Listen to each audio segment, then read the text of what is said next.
This week on Chasin the Sun, we're taking a closer look at the two guys you've gotten to know so well over this season, Justin Leake and Travis Holeman. Yeah, I'm busy. I hear y'all talking. Hey, somebody's got work while y'all talking over there.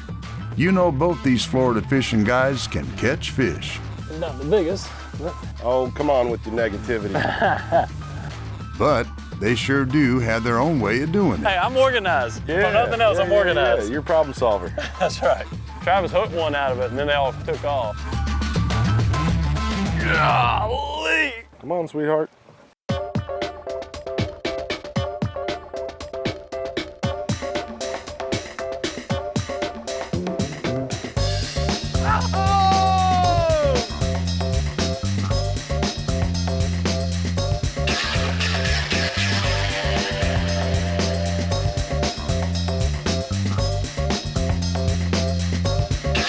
Chasin the Sun is brought to you by Island Murata and Stewart Boatworks, from flats to fathoms. Kicker Audio, living loud. Pelican, built to protect. Mercury Marine. And by Z-Man, the science and art of fishing.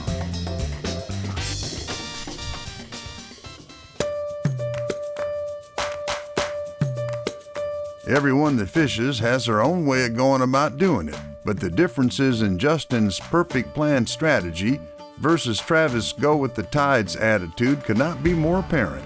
This is why nobody fishes in the afternoons. You just can't get good sun. What's wrong with the sun? Can't see squat. Ain't worried about seeing nothing. The best part about it, though, no matter how you get there, they will both put you on the fish. So a lot of times when we've already talked to our clients and we have a game plan, I have my boat at the marina ready to go. And I got ice in the cooler, got the rods on there, and I have notes that I've taken from my conversation with that client. So I don't really ever start out with a plan. You know, the only thing I do like to do is start out when it's either slack tide or the beginning of the incoming tide or falling tide or whatever, so we don't lose that hour of tidal transition. What he means by that is whatever he can relate that to at 10 o'clock in the morning, which is when you're going. No, it's gentleman's hours. It's more like 8 o'clock in the morning, you know? 8? Yeah. Starting early. It's super simple in my world. I'm on vacation the whole time we're doing this show because Justin's so squared away, I literally don't have to do anything. I show up, get on the boat. Justin, what are we doing? This is where your boat towel would come in really handy. It's right there behind you. So if I gotta get off with my slimy hand. Oh, gosh. It's the part where I'm on vacation. What I'm thinking is, I thought you were always on vacation. Travis's life is vacation. It's all a matter of perspective. Well, when you're fishing in Panama City Beach every day, it's hard not to feel like you're always on vacation. Hooked up! My Chi-Chi. I win round one. Yeah, you won with a big size there. This is probably a 20-pound dolphin. I'm just an unusually large human, so yeah, they're not giant, but when they come up to the surface and bite the fly and jump like crazy, it's still a lot of fun. We can only have mahi tacos if we don't get blood in the boat. You gotta keep it neat. So if you're going fishing on a guided trip and you show up to the boat and the boat has a welcome mat laid out or a towel to wipe your feet on, and the guide wipes their feet on the mat when they get on the boat, it's a good idea, probably wipe your feet on there too. Anal guide. All right, now during this commercial break, Justin will wipe the back deck down. Right. I was just looking at the blood going, You know what we forgot again? 5-gallon bucket. Cleanest boat in America, by the way. Half the job is fishing related, the other half is boat maintenance. So that's the reason why I can deal with a dirty boat. There isn't a concrete ramp in Louisiana or Texas. Yeah, so you're you're right. bringing dirt on the boat no matter what. And if you fight it, it'll drive you crazy. Just go with it.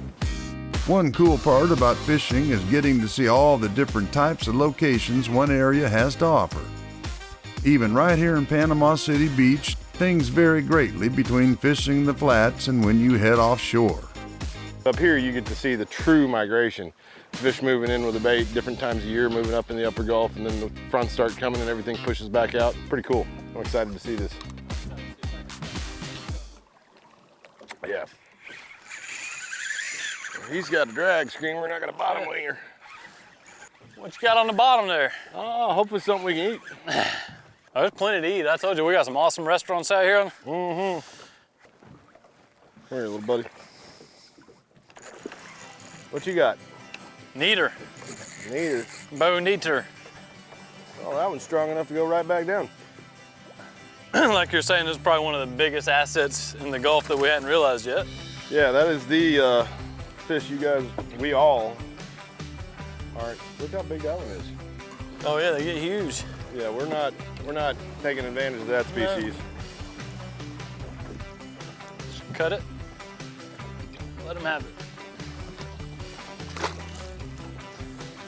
And that way we don't tear up the inside. Just let them have the hook, let it rust out. My theory is I like if it pulls hard, doesn't cut you every time you touch it, and eats casting jigs or has a lot of fun to play with. They're fast, pull hard, pull drag, and it's got value. And that puts, in my world, false albacore on one of top of the list just because it's readily available. This is a pretty cool rig he's got. We'll show you guys Justin's chicken rig in detail later.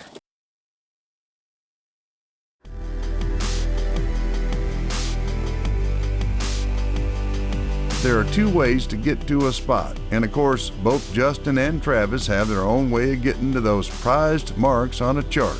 When you're traveling from point A to point B and you've got light bottom, I like to troll to, one, see what else is out there. You might run across a biomass, and two, to kind of eat up some time and go nice and chill, and you don't have to race everywhere all the time and be in a hurry. Yeah. Whereas your early offshore days, which is, that's like our personalities. The difference in them. Travis just chill, get some plugs out there, and you're gonna catch fish along the way. I'm like, I want to run 100 miles an hour to get to where I want to fish, and then I want to stop and just chill and saturate the area with every technique available. Well, I don't like throwing the anchor either, so if I'm trolling, I'm not pulling on the anchor. Yeah, that's true too. I don't mind pulling the anchor. I like the anchor. I like to get to where I feel is going to be the most productive piece of bottom, or like you were saying, in my early days, especially blue water fishing, just trolling. Jeez. Try to rinse a little of that nasty stuff off. See, I'm making sure we're getting right over this little mark right here. Travis is sitting on the seat while Justin rigs and cuts bait and gets ready. He's probably got $1 million worth of gas worth of marks out here. Like literally, he's got strings and strings and strings. Cool part about getting on his boat with all these marks and here bringing his data with us is we put them in the unit and I can look at it and be like, all right, there's a string of live bottom, there's a string of live bottom, there's a string of live bottom, here's a drop off, here's a drop off. I mean, he's got everything there is to have out here. And there's no map and no way to actually know any of that unless you've spent thousands of hours on the water burning gas to, figure out what's what. Did I tell you I need your Social Security number? I'm gonna claim you on my taxes this year. I got a new dependent. Right? Yeah. A little tax break? My third son. Third son. I love it. Yeah, there's a few critters down there swimming. I don't see them coming up yet, but what we'll do, we'll flip a few chunks in the water. And one thing I like to do is I'll just go ahead and flip a chunk with a hook in it, and just start feeding it back, a lot like y'all do yellowtailing in the Keys. And a lot of times, we can go ahead and start catching them. And then as them fish start coming up, I'll throw a few extra chunks in there. Keep them up here and keep them happy.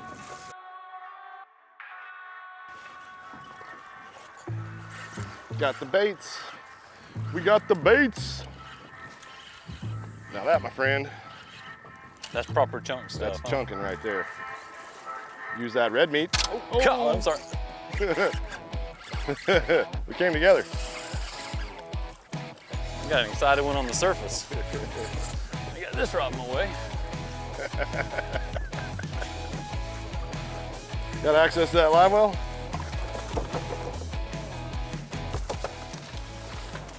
False albacore dots, commonly known as bonita in the Gulf, and we use them for bait. The differences in what these two think while fishing goes all the way down to what type of fish might be coming up from the bottom after listening to a reel's drag scream. I don't think that's a triggerfish. It might be. No way, it is. It's a big old triggerfish. Come on. I can see a bunch more with them too. Go ahead and get some more chunks out. Bringing them nice and slow.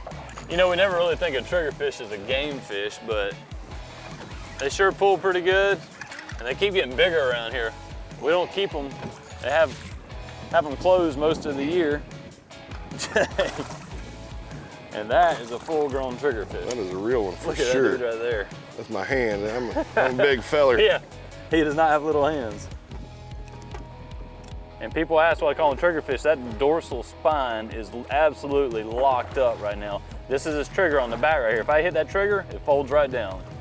But when he clicks, locks that up, it's got a little mechanism in there, and you cannot push it down. Fold his trigger down, it goes down. He's ready to go back. We'll let him go on back. Set me free. Yeah, that's a big triggerfish. Now they'll come up to the surface. If they keep doing like that, I'm gonna see if we can't catch them on lures and, you know. Get a couple on fly. Yeah, I bet you there's a bunch of fun ways to catch a triggerfish. I love fishing with him. I got my own guide. It's awesome. And while you're back there playing with bait, you play with my hook too? Y'all see this? I'd hate for Travis to get his hands dirty. It's a long ways back there. He gets the boat dirty really well. All right, go ahead and flip that chunk in there. That was a big old snapper, something just came up.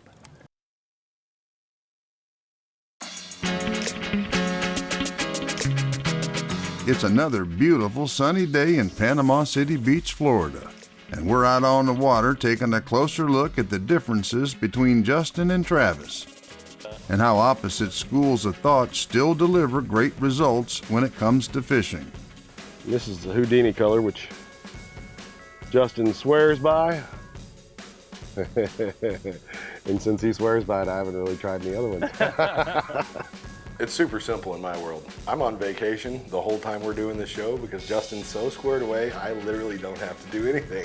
I show up, get on the boat. Justin, what are we doing? I'll save your fingers from getting cut. Yeah, man, I was... Use the old de-hooking device. Circle hooks usually sit right in the corner of the mouth like that. Just give him a little flip and he's gone. Hey, just sling it back here and I'll put one on. We'll start putting little chunks on there though. I'm gonna put you a chair up there. You want that little cooler? Nah, I'm good. I mean, thank you, sir. Yeah. Appreciate the drop. They're there. Aww. I don't know if it got in the bottom or what. Sure wasn't very far down. I didn't feel like, maybe. He didn't pull any drag. Oh, Tuna oh, fish, oh, oh, snapper oh, oh. fish. There he is. Something. Uh-oh. That might be something you ain't slowing down. I don't think I'm gonna pull in on this one. More drag. Oh yeah, he's going to the bottom. Oh, mine too. Oh, yep, to the bottom. Justin likes the light tackle thing. I like the big tackle, catch the big one thing. Pie. Big one just came right up in the chunk. Oh. That sucks, because that was a giant snapper. I could see them coming up. And the only problem is, a lot of times, once you break a few off like that, They're smart. they'll go down, yeah. I think we need bigger rods. Conventional tackle time. Yes, sir. Both fun.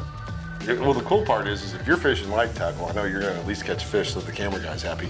And if I'm catching, fishing big tackle, then I have a chance of catching the big boy, and I don't have to mess with all the little guys. Yeah. So, I'm gonna trade you rods. Stick mine right here, that way I can access it. Perfect. I like it. I'm rubbing off on them. Organized, efficient.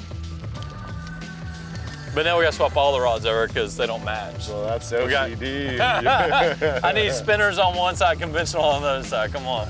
So when I set my rod up to go in the rod holder, I always put my reel handle facing up so that when it sits next to a spinning rod, I don't have to worry about where I put it, and it's never hitting the spool of the spinning rod or the drag and doing any damage. It clears. That's only my OCD. That's it. Just that one. Yeah, right. There's more. We'll find them. We have plenty of days of fishing to find all Travis's. What do they call those? These Ticks and quirks? Yeah.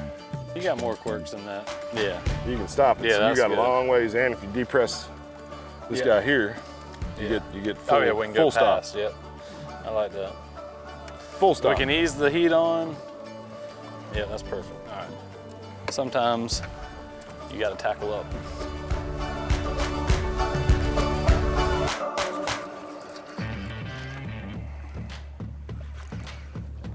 Stopped him. Got him stopped. Now can you win him back? Golly! Come on, sweetheart. Chasing the Sun has been brought to you by Native Eyewear, built for the backcountry. Florida Fishing Products, fish better, fish Florida. Dulce Vida Tequila. Extra Tough, the original fishing boot. And by Visit Panama City Beach.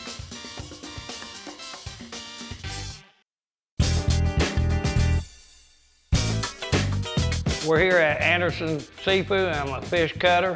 What we do is people go fishing on the guide boats, charter boats, or the head boat, and they bring their fish in and we process them for them. And there's several ways we can do it. We have a service called a vacuum pack service, and what that is, we take your fish and we fillet them, and then we put them in an average of a 2-pound bag, and we can vacuum pack them and freeze them for you, or if you want them fresh, you don't have to get them frozen. You can take them with you that day. When you come in, we take your fish and we weigh them and we write you a ticket, and what you catch is what you get back. All right, be 124. We do have a retail market with fresh fish come in daily. So if you don't get a chance to go with fish and you want to take fish back, you can come up to our retail market and we have the same fish that you will catch on the boat. We don't never turn nobody down cleaning their fish. That's what we're here for, is where you can enjoy your vacation and you don't have to spend time cleaning fish. Justin's gonna show me his version of the chicken rig or drop shot. All right, here, first thing I do, Travis, is always have a couple spinning rods like this rigged with a little circle hook, just a pitch rod basically, if we see dolphin, cobia, or whatever. But if I want to drop down and catch some vermilion snappers, mangroves, some of the smaller snappers, all I do is I take this and I'm gonna put a little stopper knot. I'm just gonna make 3 wraps, pull it tight, about like that, just a little knot that's gonna stop my loop. And I take a separate line. Right here, take a 3 or 4 ounce lead, and come up a few feet, and I'm gonna put a loop on here. And it's actually a nail knot, slide the tag under here. And now this loop knot will slide down like this. What I'm gonna do is I'm gonna take my hook and simply drop it through the loop, pull it tight on my main line here, and then slide it down to that stopper knot. So now we have a chicken rig, and what's cool about this is really your connection from your hook to your rod is all one line. You know, we're not putting a loop or anything in there. So you have one connection, and then this is a completely separate line that's gonna carry your bait to the bottom. And another neat thing about this, I always fish a lighter line on my lead line. So that's it, your lead gets hung in the bottom or something like that, you don't break your whole rig off. You just pop that off, tie a new lead on, and keep fishing. That's pretty awesome. Yeah, and then just like that, you can chop that off, tie your hook back on, and you're back to a pitch rod. So you can swap back and forth seamlessly without wasting a lot of time rigging. A couple of ties and bam. Yeah. Let's see how it works. Multiple shots. So if you notice, I'm reeling my rod tip into the water. Yeah. And I'm pulling back. That way I'm not high sticking at any point, so that I keep parallel to the water's edge, so you don't put any excess pressure on the rod where it might break. Triggerfish land. Big old triggerfish. Is that what you got too? No, I got a snapper. Oh, okay. Look at us both looking at each other. I know. I see what I got. What you got? Oh, easy now. Ooh. See that teeth right there? That dude right there can take off a fingertip. You know, a lot of these fish out here, you can't really see their teeth, so you think they might not be that dangerous. But those right there are like a pair of wire cutters. When he bites down on something, he's gonna be nice to my pliers right now, but when they bite down, they get what they're after. So steer clear of the triggerfish teeth.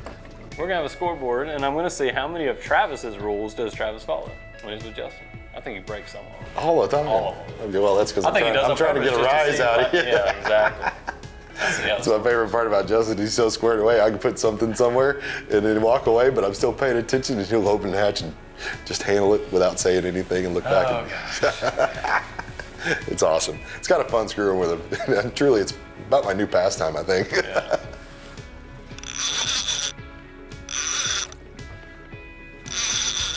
Yeah, look at there. You won. Yeah. Nice big snap. Yeah. There we go. appropriate, That's what the red snapper is supposed to look like. appropriate snapper. That's a pretty fish. He looks like he should be in an aquarium somewhere. A really big aquarium. Look at his face. He's all banged up. That's the size we were looking for. Oh yeah, real snappers. So Mr. Red Snapper, American Red. So I don't know what the deal is. We can see them. They're just hanging up about 30 feet under the surface. And we can barely see the shadows down there. See a little gray color. They kind of lose that red once they get down a little ways. But Tell me about the snapper. Is it the most common here in the Gulf? no doubt about it. The red snapper right here, probably most controversial and the most sought after. It's all right. They're big. They pull hard. Beautiful fish. Glad we have them. Yeah, for sure.